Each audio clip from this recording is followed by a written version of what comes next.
Olá pessoal, tudo bem? Vamos continuar aqui nossas aulas de ligações químicas e hoje o foco é falar um pouquinho sobre ligação iônica, como que ela acontece e principalmente quais são as características dos compostos iônicos formados a partir dessa ligação, tá bem? Lembrando que a ligação iônica, como a gente já viu numa aula anterior, é aquela ligação estabelecida entre metal e ametal. Eu vou começar a aula de ligação iônica dando um exemplo. A partir de um exemplo, a gente vai entender perfeitamente o que é a ligação iônica, ok? Vamos imaginar que a gente tenha o elemento químico potássio, cujo número atômico é 19, e o elemento químico cloro, cujo número atômico é 17. Imagina que eu pergunte para vocês assim, faça a ligação química entre o potássio e o cloro. Vamos ligar o potássio com o cloro. Primeiro, será que a ligação se processará por ligação iônica? O primeiro passo é descobrir se esses elementos são metais ou se são ametais. A gente poderia consultar a tabela periódica, mas nesse momento, vamos fazer pela própria distribuição eletrônica. A gente treina também um pouquinho de distribuição e contar os elétrons na camada de valência. Então, seguindo o diagrama de Linus Pauling, eu tenho a distribuição para o potássio, 1s2, 2s2, 2p6, 3s2, 3p6, já distribuí 18 elétrons, falta apenas mais um, que vai ficar localizado no subnível 4s1, beleza? Essa é a distribuição para o potássio.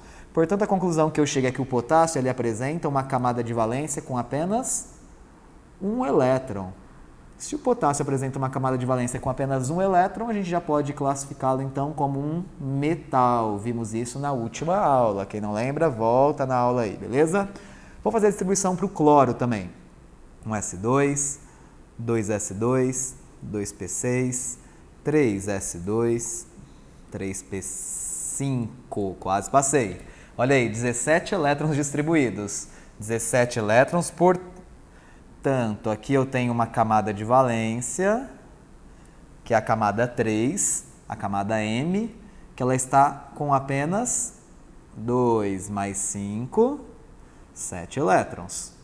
Se eu tenho um elemento com 7 elétrons, a gente classifica então esse como um ametal. Vimos também na última aula como define o metal e o ametal. Portanto, eu tenho o potássio que é um metal, o cloro que é um ametal. Eles vão se unir por ligação iônica, sim. Bem? Como que a gente representa essa união e como ela de fato acontece? Imagina, o potássio ele é um elemento que tem apenas um elétron na camada de valência. Eu vou utilizar aqui a formulação de Lewis para indicar com um pontinho que o potássio tem um elétron na sua camada de valência.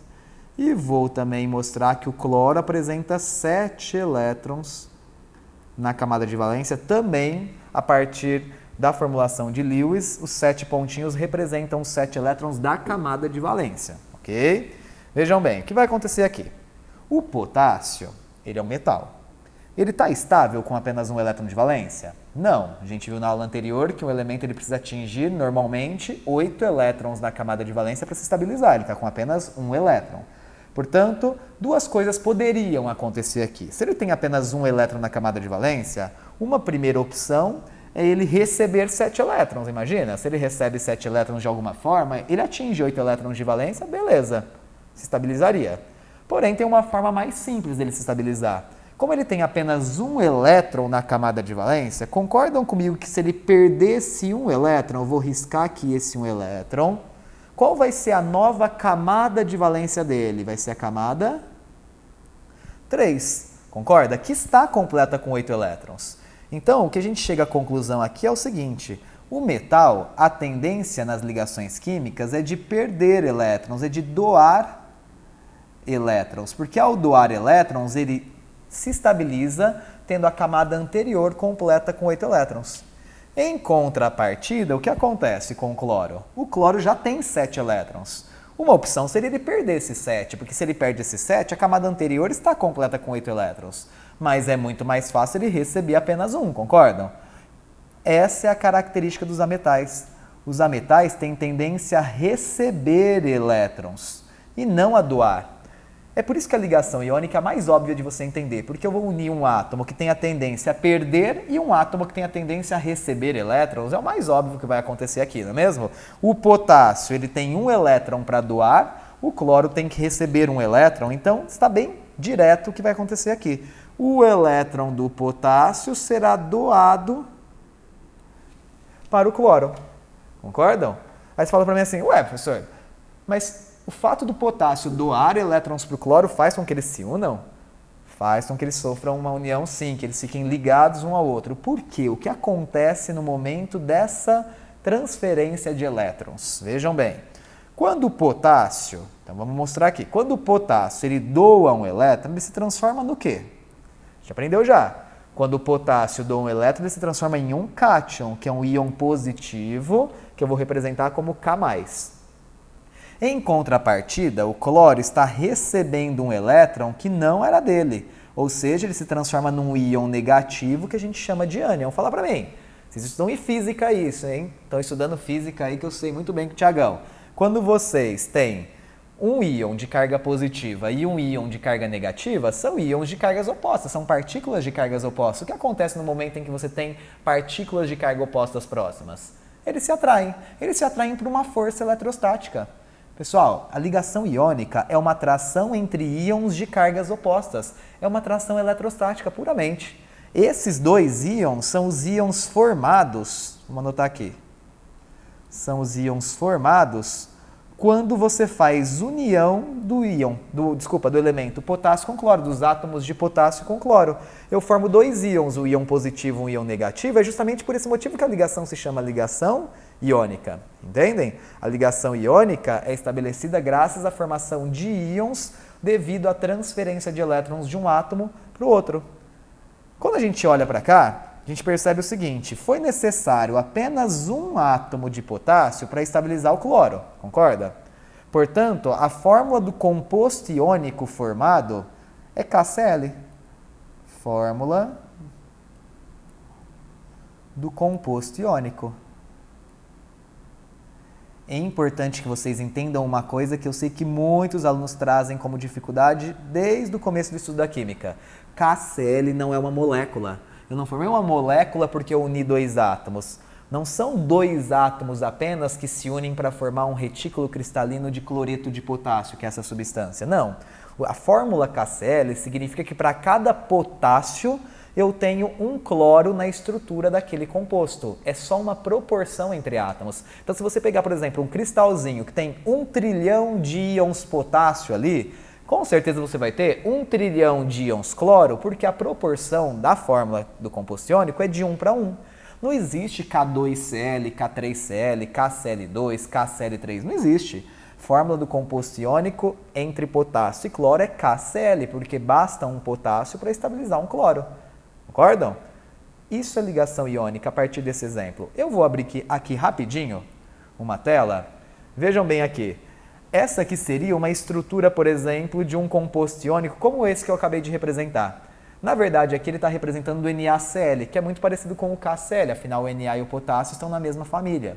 Vejam bem, cada bolinha verde representa um cloro, cada bolinha roxa representa um sódio, que poderia ser o potássio.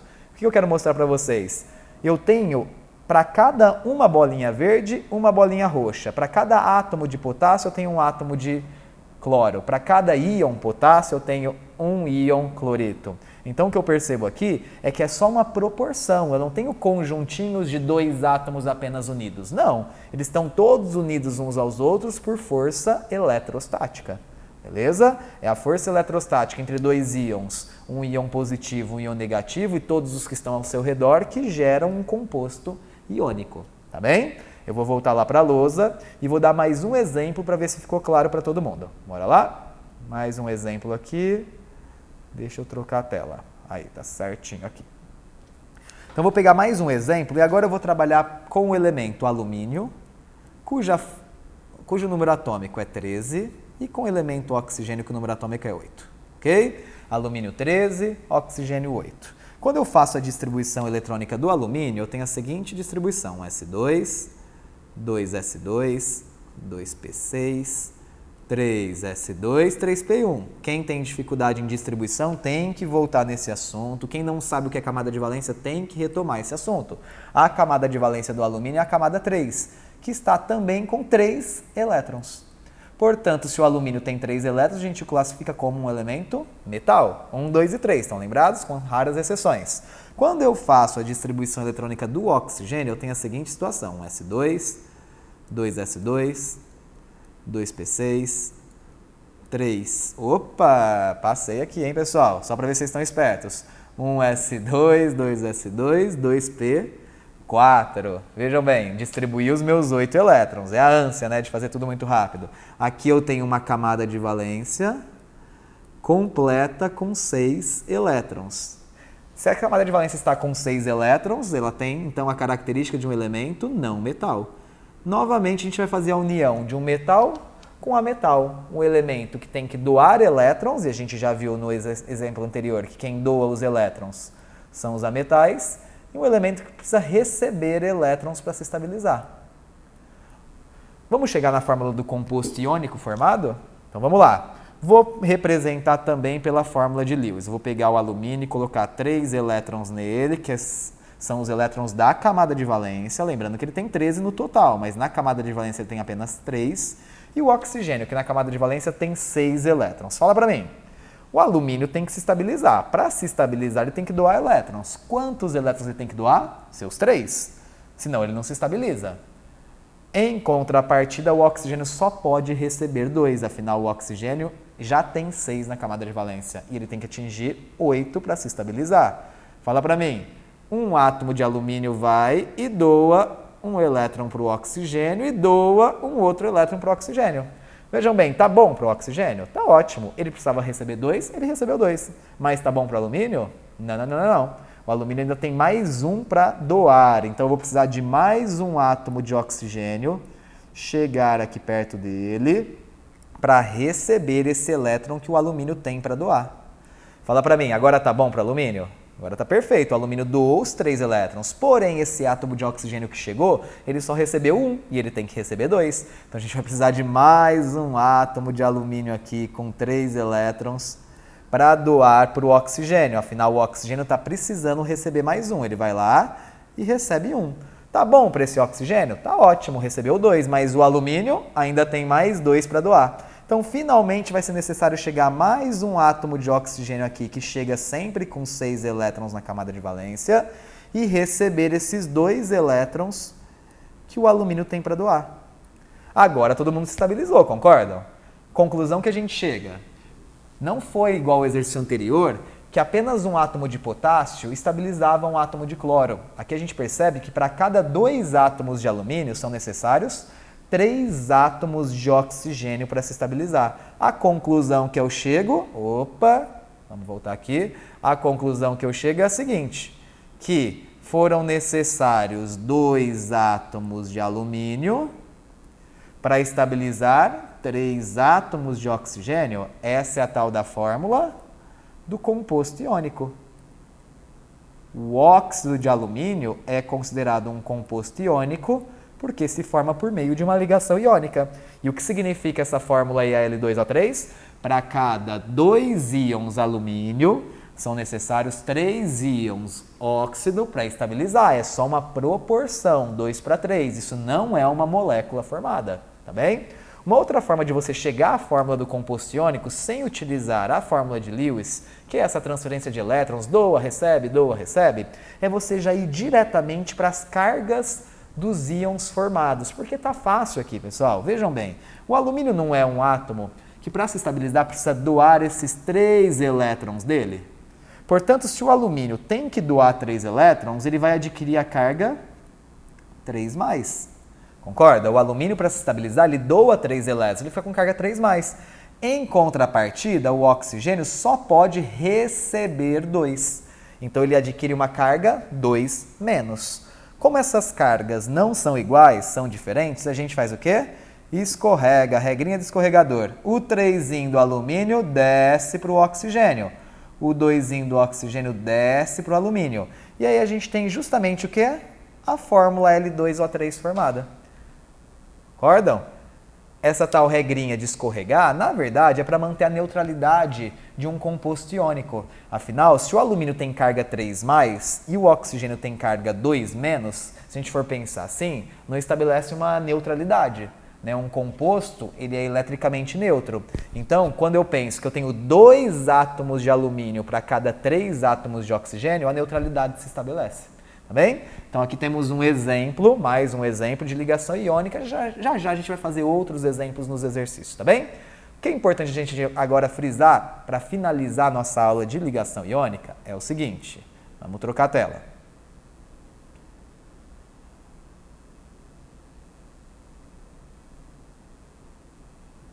Bora lá. Tudo que eu mostrei para vocês até esse momento são compostos formados a partir de ligação iônica. Concordam? Portanto, a gente está formando compostos iônicos. E esses compostos iônicos, eles têm algumas características que são comuns a eles. Só o fato de você saber que um composto é iônico, ou seja, que ele foi formado a partir de ligação iônica, você já pode estabelecer algumas características, algumas propriedades comuns a eles, tudo bem? Então vamos começar falando da primeira propriedade de um composto iônico que a gente consegue reconhecer só pelo fato de perceber que ele é um composto iônico. Gente, eu acabei de dizer para vocês que a ligação iônica se forma pela atração eletrostática, a força eletrostática entre dois íons de cargas opostas, ou mais íons de cargas opostas. Essa força eletrostática é relativamente forte, afinal é uma força formada graças à presença de cargas elétricas de sinais opostos, concordam? Se existe uma força, uma interação muito grande entre esses íons eles ficam muito próximos uns dos outros, formando pacotinhos de átomos. Lembram do exemplo que eu mostrei aqui, da figura? Olha aqui, olha esse pacotinho de átomos. Esse desenho que eu estou mostrando aqui representa a estrutura de qual estado físico da matéria que a gente já estudou? O estado sólido, não é mesmo? Então, o que a gente pode frisar aqui? Compostos iônicos, eles são sólidos à temperatura ambiente. Tenham certeza que se a ligação que se processou foi a ligação iônica para juntar átomos, o composto iônico gerado vai ser sólido à temperatura ambiente. Tudo bem? Opa, só calma aqui. São sólidos à temperatura ambiente. Beleza? Uma segunda característica é a seguinte.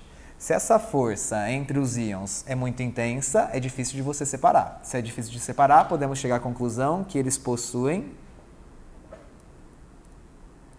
pontos de fusão e também de ebulição, consequentemente, elevados. Isso é uma característica de composto iônico. O composto iônico normalmente tem ponto de fusão e ebulição elevado, justamente pelo fato da atração entre os íons ser bastante intensa. Tá? Então, ponto de fusão e ebulição elevado é uma característica de composto iônico. Uma terceira característica que a gente pode falar aqui está relacionada com a condutividade elétrica. Bora lá. Para a gente saber se o material é um bom condutor de eletricidade, se ele permite a passagem de corrente elétrica por ele, algumas coisas precisam apresentar na sua estrutura. Na verdade, uma coisa precisa apresentar. Ou essa estrutura precisa ter íons livres ou elétrons livres pelo retículo. Tudo bem? Nesse caso em particular, a gente não tem elétrons livres, porque o elétron é doado de um átomo para o outro e acabou ali a transferência de elétrons. Mas a ligação iônica gera íons. Se a ligação iônica gera íons, geram então compostos formados por íons. Porém, no estado normal de um composto iônico, que é sólido, estado físico sólido, esses íons estão presos. Íons presos não permitem a condução de corrente elétrica. Portanto, para que você consiga, de fato, transformar um composto iônico num condutor de eletricidade, ou você vai ter que derreter esse material, fundir esse material para que no estado líquido os íons se separem e assim eles possam conduzir eletricidade, ou de um modo mais simples, dissolvê-los na água, porque a gente sabe que a água tem essa capacidade de separar os íons de um composto iônico. Portanto, os íons se separam, eles se movimentam e podem então conduzir eletricidade. Então aqui uma conclusão que eu chego é a seguinte, eles conduzem eletricidade em quais estados físicos? Nos estados físicos aquoso e líquido. Embora no estado líquido, como o ponto de fusão é muito elevado, é mais raro a gente chegar Mas no estado aquoso, fundamentalmente, um composto iônico conduz eletricidade. Lembrando que no estado sólido não conduz, tá certo? É importante pensar também que a partir do momento que a ligação que se processa é uma ligação iônica e a gente tem esse tipo de estrutura que eu estou mostrando aqui para vocês novamente na tela, essa é uma estrutura de um retículo cristalino iônico. Os retículos cristalinos iônicos, eles quebram com facilidade. É fácil, gente, né? Quebrar um cristalzinho de cloreto de sódio, por exemplo. Tá? Então, é um composto sólido, existe uma grande atração entre entre os íons, porém, há uma facilidade de você romper a estrutura desse retículo cristalino. Uma quebra desse material é fácil, a resistência não é tão grande, tá certo? É uma característica também dos compostos iônicos, beleza? Lembrando o seguinte, composto iônico nada mais é do que um composto formado pela atração entre cargas elétricas. Se você estudou física e sabe que a força, vou colocar aqui embaixo, elétrica entre dois corpos está relacionada com uma constante, que é constante, então não vai fazer diferença para a gente, mas com o módulo das cargas e também, obviamente, com a distância, a gente chega à conclusão seguinte, que existem ligações iônicas mais intensas do que outras. E isso está relacionado com a carga dos íons formadas. Quanto maior for o produto da carga dos íons, por exemplo, nos exemplos que eu dei aqui, no primeiro exemplo, o potássio tinha carga mais 1 e o cloro menos 1. Já no outro exemplo, o alumínio tinha carga mais 3 e o oxigênio menos 2. Ou seja, um produto entre essas duas cargas em módulo vai ser maior. Consequentemente, é de se esperar que essa ligação iônica seja mais intensa ainda do que a ligação iônica do cloreto de potássio. Tá certo? Então, o produto entre as cargas, que está representado aqui nessa fórmula, é importante para que você compreenda que tem ligações iônicas mais fortes do que outras. Assim como a distância entre os íons, que está relacionada com o seu raio iônico, que a gente já estudou anteriormente. Quanto menor a distância, mais intensa a interação. Afinal, força e distância são grandezas inversas. Tudo bem? É importante fazer essa interdisciplinaridade com física, porque é um assunto que vocês estudaram há pouco tempo e que vai fazer bastante diferença quando a gente for fazer exercícios mais pra frente, tá bom? Galera, de ligação iônica era isso que eu precisava passar para vocês. A gente vai ter uma próxima aula em breve. Essa aula vai ser de resolução dos exercícios do material de vocês, beleza? Um grande abraço e até a próxima.